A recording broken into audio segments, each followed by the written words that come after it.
Good morning. Welcome Good to morning. I'm Good so morning. glad Morning. I saw Dawn. I'm so happy. Good morning. Good morning. welcome to the Mayor's Fund Board of Directors Finance and Audit Committee meeting. As a reminder, this meeting is recorded and it will be available for public viewing. So I want to just recognize and start with attendance that we have our Finance and Audit Committee members present. So we have Bill Heinzen, Don Pinnick, Lorraine Cortez Vasquez, and then we also have our Board of Directors Chair, Anna Almazar, and our Treasurer, Wendy Lee, here. So next on our agenda is going to be the presentation of our FY24 financial audit of the Mayor's Fund. So I will welcome Jonathan Jemrick from the EFPR Group, who's our external auditing firm we've been working with. And he's going to walk through the results of our audited FY24 financial statements. So I'll kick it over to you. All right, thank you, Lorena. I'm just going to share my screen here and pull up a PowerPoint presentation for us. And then we'll get started. Okay, so that's taking up the full screen, right? Everybody can see the PowerPoint? Okay, so good morning, everybody. Again, as Lorena mentioned, my name is John Jemerick from the EFPR Group. We're the external auditing firm that has been hired to do your fiscal year 24 audit. So all the numbers and the fiscal year we're going to talk about is for the year ended June 30th, 2024. So some of the things we'll talk about today, I'll discuss the whole EFPR Group engagement team who worked on your organization's audit. We'll talk about the timing of procedures. I'll go through a bunch of slides with different financial results. I'll talk about some of the numbers for 24 compared to 23, some of the big balances on your statement of financial position, different financial indicators as well, like that. And then there's a couple other required communications like the report to the board, and some other government auditing opinions that we have in the back that I'll also talk about.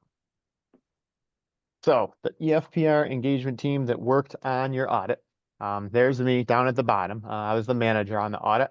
So me and some of the other nonprofit and governmental staff here in the office worked on everything.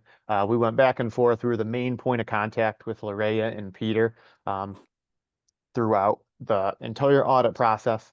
We requested invoices.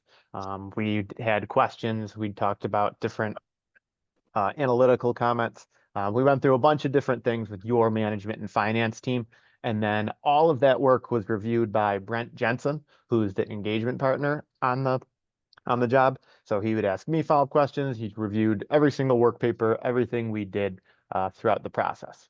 He reviewed the financial draft statements that we're going through here today, page by page.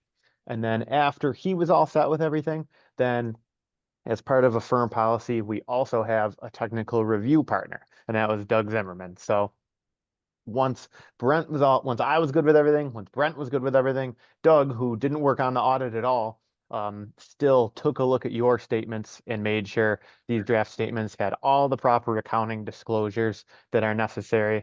And he reviewed the statements from a technical perspective and just added that extra layer of review. So the timing, throughout August and September, we went back and forth with Lorena on Zoom calls, through emails. She uploaded a bunch of different information that we needed to consider the audit complete. The financial statements that we're going through today were issued in draft format on October 3rd. And then our presentation to take a look at them today is with you.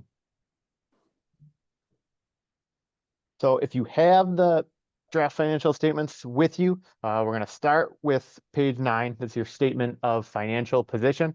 So the assets, liabilities, and net position on June 30th, 2024.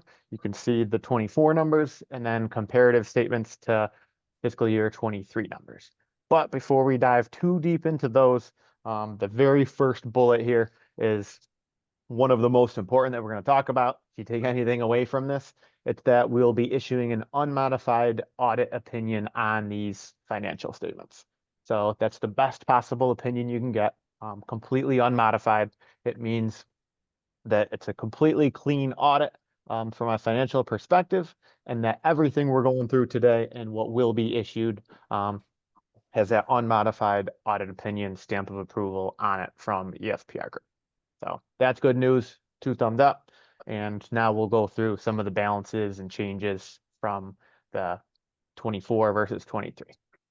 So cash and equivalents increased about 2.7 million from the end of last fiscal year to this year to a balance of about 6.7 million. Cash goes up and down every day, so that number will have changed by now. It probably changed right away on July 1st, 2024.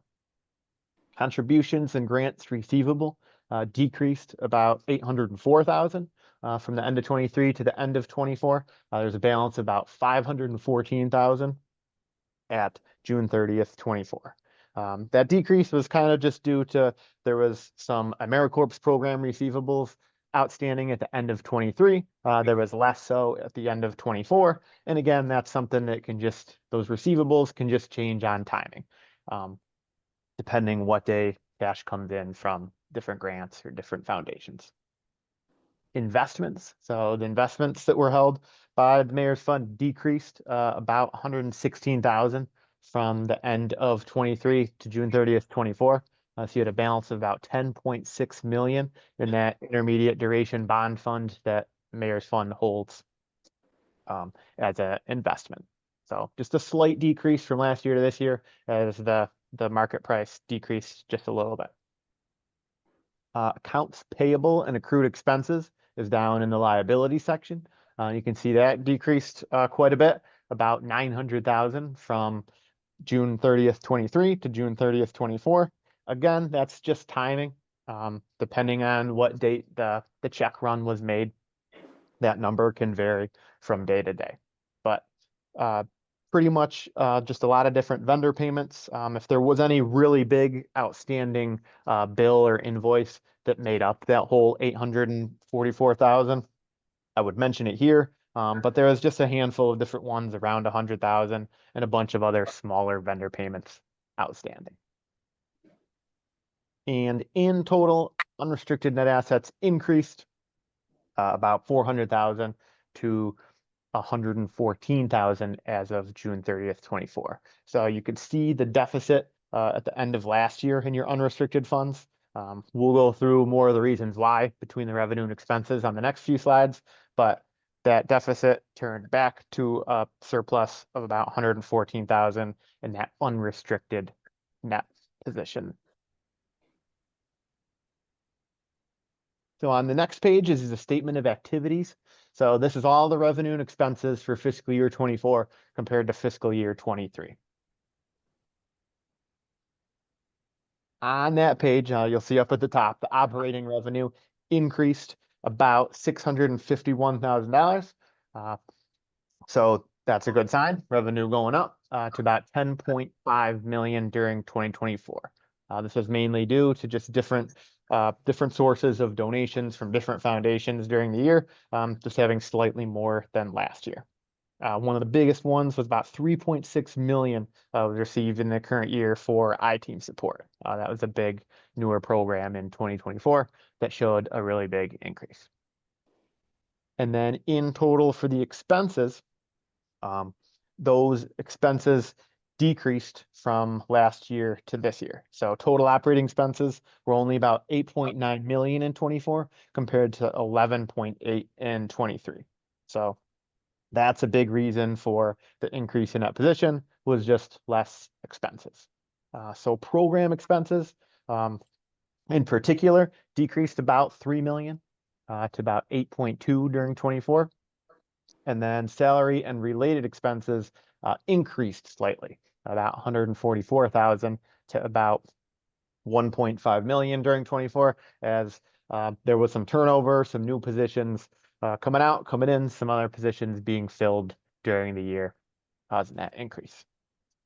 And then as we kind of talked about prior, the investments, here's where you see the investment loss of about 102,000 during the year on that intermediate duration bond fund. So that's going through kind of the face statements, the statement of position, the statement of activities. Now we'll go through a couple slides that have some financial indicators that banks look at, that any outside reader can calculate, and that the different foundations or donor sources can take a look at and see the health of the mayor's fund. And one is the current ratio. So this just compares current assets to current liabilities, how many dollars of cash and liquid assets are available to meet the current liabilities as they come due. And as we saw, accounts payable and accrued expenses decreased during the year. Those current assets, pretty much all your assets are pretty current and liquid. We're still very high. So that's why you have a high current ratio of about 21 and 24. You can see over the last 5 years, Mayor's Fund has always been above 1 to 1. It's not like you have a bunch of debt on your books that needs to be covered by the cash and investments. So that's a good sign for the health of Mayor's Fund and its ability to use those assets towards its mission. Next is something, this is a good one to show your donors, your incoming sources of revenue, prospective funders, and it's the program expenses as a percentage of total expenses. So your total expenses were 8.9 million for the year, but some of that gets allocated to management in general, and some of it is directly program. Now, that's what's exactly program management in general is an allocation that we determine is reasonable, but it can be kind of moved around in different ways. But you can see in 24, you still had 93% of all your expenses going right to program. So that shows 93 cents on the dollar of all the money coming into the mayor's fund and being expensed is used on program related activities, which is good for carrying out the mission, having all that money go right back out to the programs that the mayor's fund says it operates. Now, in the past, that number was at 98%, 97%. And while I have written there a benchmark, good benchmark, you want to see around above 75%, I'd say that number was probably too high because you still need that finance team, you need the management team, you need that overhead, making sure the right programs are being run, making sure that the different program directors have that support. So I would say 93%, coming back toward 90% is a much healthier location, as that management and finance team need to be in place, continuing the fund to run that way. So good sign, good trend there to see the management and general expenses starting to increase again in 24. And then overall net position trend. So every year that net income or loss gets rolled into the total net position. And you can see where net position was in 2020. And as the investments kind of didn't do so well across 21, 22, 23, it was decreasing. But this year with the investment staying pretty flat, more donations coming in, less expenses, you can see that net position started to increase again to about 17 million. Now, most of it is restricted. So most of it is already allocated and knows what program, what fund it needs to be used on. But there's the full 17 million on the bump back up from 23 to 24. So those are some good indicators. Pretty much all of those were good signs, for green lights, things banks or sources, various readers of the statements could calculate and would look at as good things, healthy numbers for the fund. So good things there on those last few slides. Rather than put everybody to sleep and read every note in the financial statements word for word, we just listed them out here. These are another about 10 or so pages behind the statement of activities that further break out and discuss some of the assets, liabilities, and different revenue sources of the fund.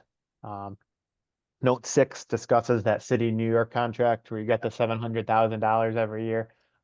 Note 8 discusses the ERC money that was received last year, how that's still subject to federal audit at any time. And any of those other notes, if anybody has any questions, feel free to reach out and let me know. So other items, that's the financial statements. In one of the last few pages behind that, as a government component unit, we also were engaged to opine on the government auditing standards. So generally accepted government auditing standards report. We had no current year findings.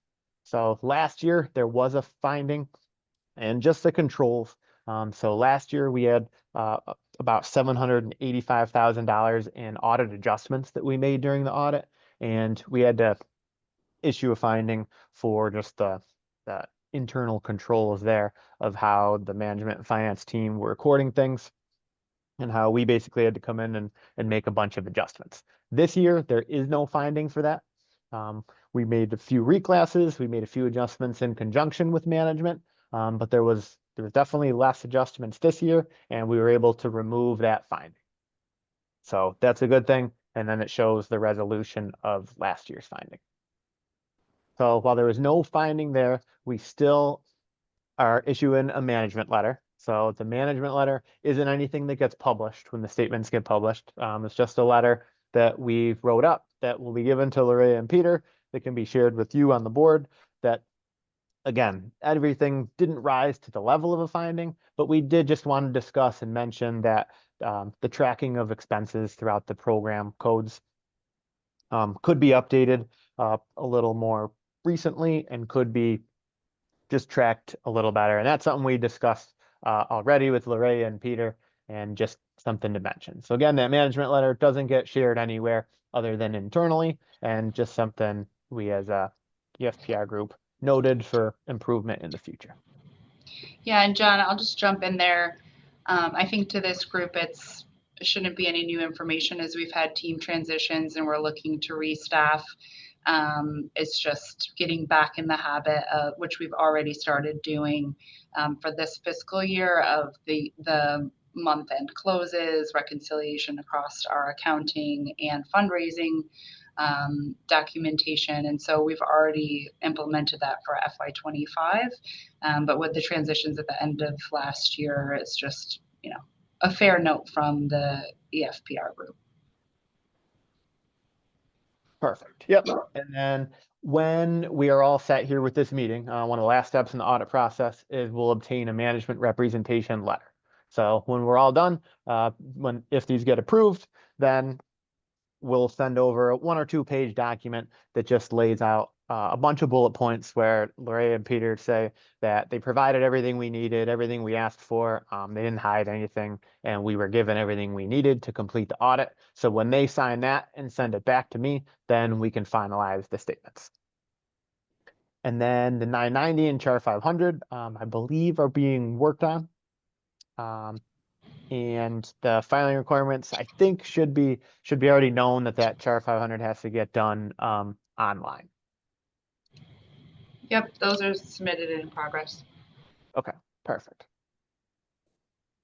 And then lastly, one other boilerplate document we issue as a completion part of the audit is the report to the board. So that's, other than this presentation, is just another 1 or 2 page document that notes if any new accounting policies were adopted. Nothing was in fiscal year 24. There were no big new standards that we had to implement, and if accounting estimates were reasonable and supported. So like the allowance for doubtful accounts, if there's a depreciation life on any fixed assets, that those estimates made by management and finance, that we deem them reasonable, and everything was. And then lastly, I just want to totally mention that we had no difficulties in performing our audit or disagreements with management over any accounting, reporting, or auditing matter. It was a pleasure working with Larry and Peter. They're very responsive to everything I asked. We went through a bunch of different questions. They got me everything, especially in Lorraine's first year. They did a good job providing everything I needed and helping work through this. So they're definitely a pleasure to work with. And then adjustments were posted during the audit that were agreed upon between management and audit team.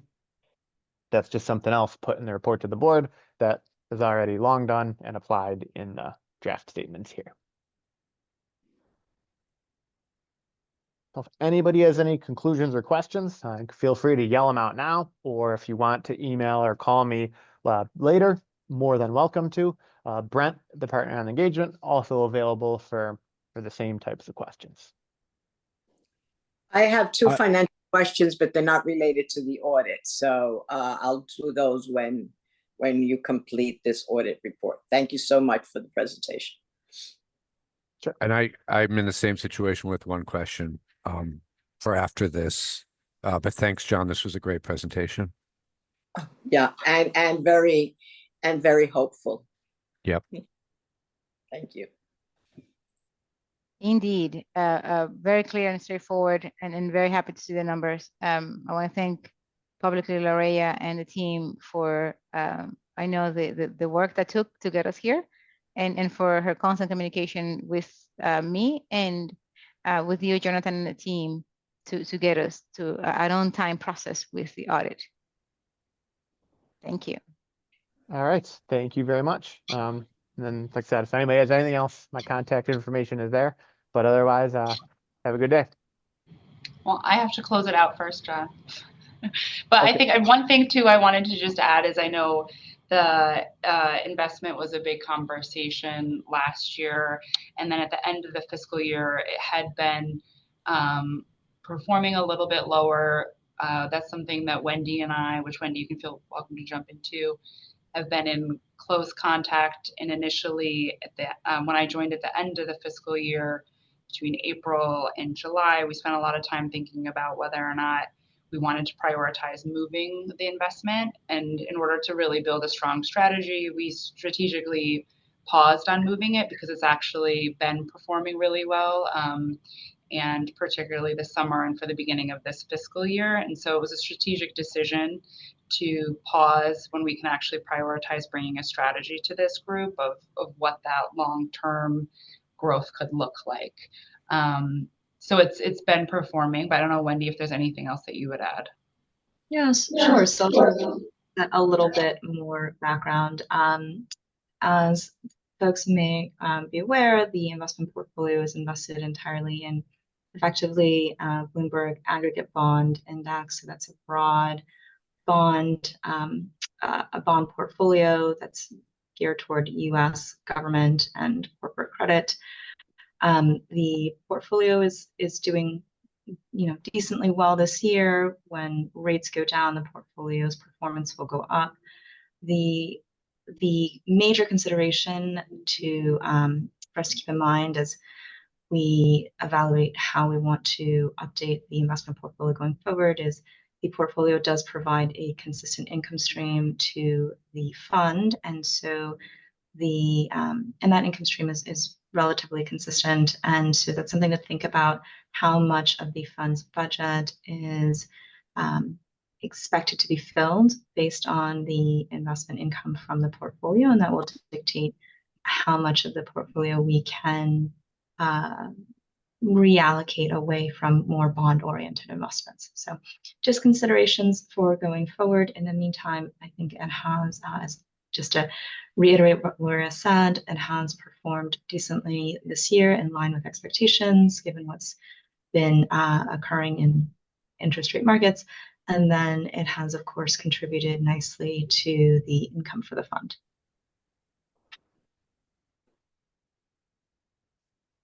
So I just want to say you've answered the question I had, which was about the investment. And I really appreciate, this is a great presentation. And I really appreciate that you remember that we have raised this before, that you've been thinking about it, and that you have a strategic reason for a pause right now, and that you're revisiting it. So that's really comforting and reassuring to hear. Can you just, sorry, Lorraine. No, go ahead, Bill, continue. I was going to say, what was the yield for fiscal year 24? What was the I guess the annual yield for that investment? Yeah. So for fiscal year 24, it was about so the annual income was about 480, just shy of 500,000. Okay, so it's like 5% yield. Basically, For this past year, it was that it will not be quite as high right, understand. this coming year, given that rates have started to come down. But again, something for us all to think about and discuss. Okay, thank you. Performance. Yeah, thank you, Lorraine and Wendy. I also want to reiterate that it is a concern, especially when a market is doing so well, that we are just investing in one area of the market, which is bonds. I don't know that that is prudent for us to continue to doing that, because this market has performed quite well. But I also know that there's losses when you transfer over. So, but I just want to reiterate that we need to kind of balance this, particularly if we are depending on an investment in the operations from this fund, from this portfolio. So we need to yield as much as we can, but at the same time, we've got to be prudent about that. How much of the investment we want to reinvest in operations. And then I've got to, Lorena and Wendy, I've got to really applaud you for, this sounds like a very different organization than we had the discussion last year. Particularly around this audit. But what I would appreciate moving forward is, and it was a note that came out in the audit, which was the when we looked at personnel and salaries and how it went down. So if we could get, and I know that we approved the budget, but if we could at some point, not now and not today, revisit, what that PS cost is, and then what the PS cost is total cost, and then PS with fringe, so that we could get a real sense of, because this operation is 90%, staff, so that we could get a real sense of what that looks like, and then that may inform the investment decision also. So it was just all of those, that little vegetable soup, kind of like how these are all interplaying with each other. And that's has been part of the conversation with Lorena, specifically when thinking about the leadership team, specifically the chief executive, when that person comes in, and how we can reevaluate where we are and make that determination at that point. But I saw Lorena going off mute, so I'm going to go.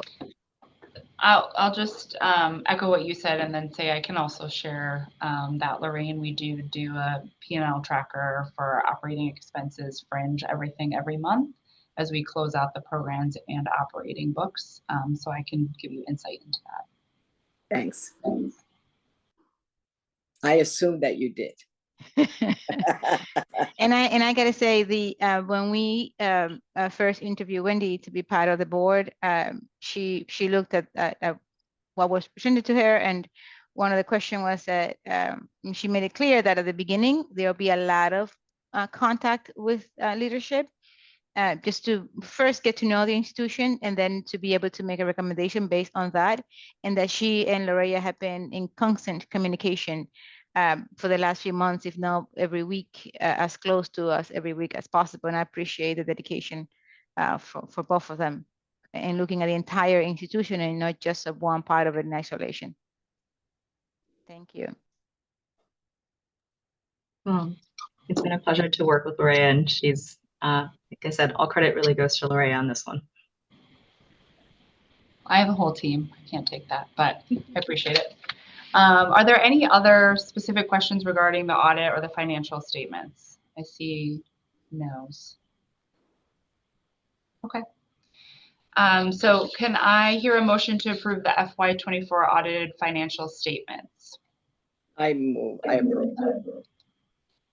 Second. Great, that motion carries. And then if there's no other questions, I'll ask for a motion to close the meeting of the Finance and Audit Committee. Can I have a motion to close? Are we going to take a We didn't vote? actually vote, yeah. You have to vote, Lorena. Lorena. Thank you, sorry. So no, we did the. We put out the we have motion resolution, to it was carry. moved Yes. and seconded, yeah. Yes, thank you. All in favor? Aye. Yes. Aye. Great, thank you. That motion carries. I will now ask for a motion to close the meeting of the Board of Directors for the Finance and Audit Committee. So moved. moved. Second. Great. All in favor? Aye. Aye. Wonderful. Thank you. Meeting adjourned. Thanks, great Thanks, day. everyone. everybody. Bye-bye. Wonderful. Bye.